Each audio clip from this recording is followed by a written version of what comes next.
This is the video review of Transformers Prime Powerizer Ultra Magnus. This figure is kind of interesting because, first, I just did not like it. And I'll get into those reasons as I get to them, because the reasons are a little bit spread out. But basically, it's a really nice figure that's marred by some unfortunate problems. The first problem is, see his weapon storage? Looks kind of strange, right? It's not really functional either. Because what you're supposed to do is have these two things folded out, and then these two pegs here, it will go into them at an odd angle. And you can tell you're supposed to do this because it's cut out a little semicircle here so that it can go in like that. It's just strange. Now you can do it in a different way where you plug it into one side and put it like that. That works a lot better, but it still doesn't look great. Basically, I'm just not happy with how the weapon looks in the vehicle mode, although this weapon is actually the best Powerizer weapon I've ever seen. And I'll show you why. Currently, it's a rifle. Push this up, it's a hammer, but it locks into place with this little tab right here. Come on, go. There we go. And that is a really nice hammer. You can see the light shining through. What's also nice is that the LED is green and not red. The green light propagates through the blue plastic so much better than the red light ever did that most of the other Powerizer weapons have had.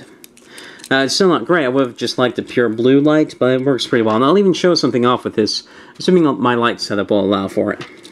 Anyway, this is the main weapon.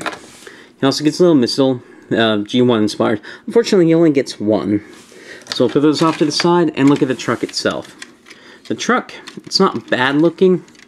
It looks better if these things are folded away, but it's not bad looking. It's just kind of plain looking. I wish it had a little bit more detail to it. And actually, it kind of reminds me of the truck clone brother things from Gao Gai Gar. It has the same kind of a angled front and bottom with a long thing here with a utility on the back with a little bit of stuff here. Looks a little bit like that, but then also his robots in disguise appearance too. So I see a lot of different robot designs, robot vehicle mode designs at play here, but unfortunately ends up looking a lot more dull than any of those. So anyway, to transform this guy is almost insultingly simple. You'll pull the sides off, split this, pull this back, pull this up a little bit, which will allow you to get the arms out like this, bend this and this, fold the hands out, rotate these up, just straighten out the legs, get this all the way collapsed onto his back, fold the toes out, split the legs, fold these things in, pull these up, and wrap them around the leg, and do the same to the other side. And pull up the head, and here you have Ultra Magnus in his robot mode.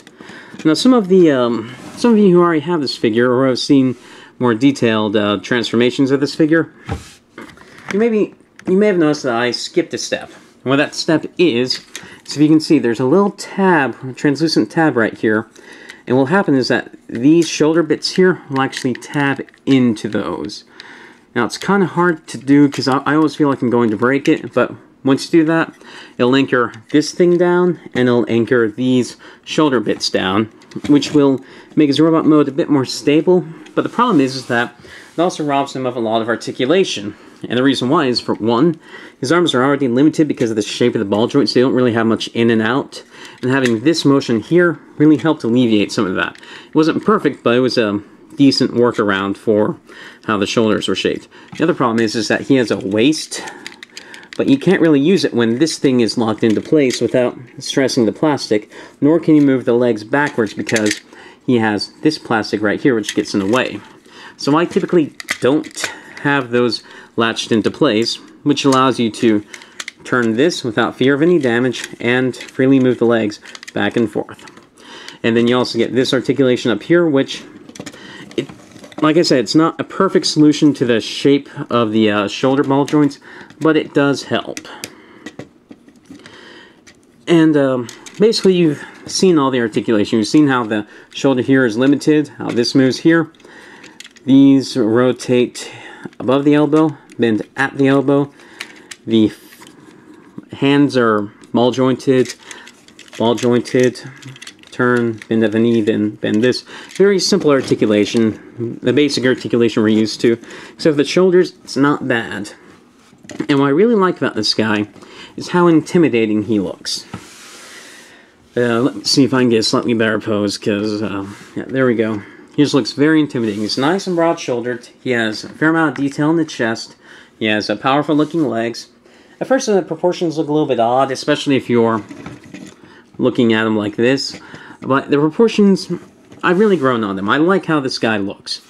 What I don't like is how cheap the truck looks, how simple the transformation is, and that he is missing a fair amount of neat, necessary articulation in the shoulders.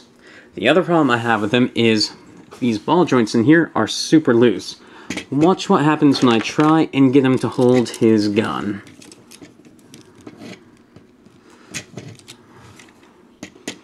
That happens. So you really need to tighten up those ball joints. And let's see. Another problem with the figure is just the way the hands are shaped.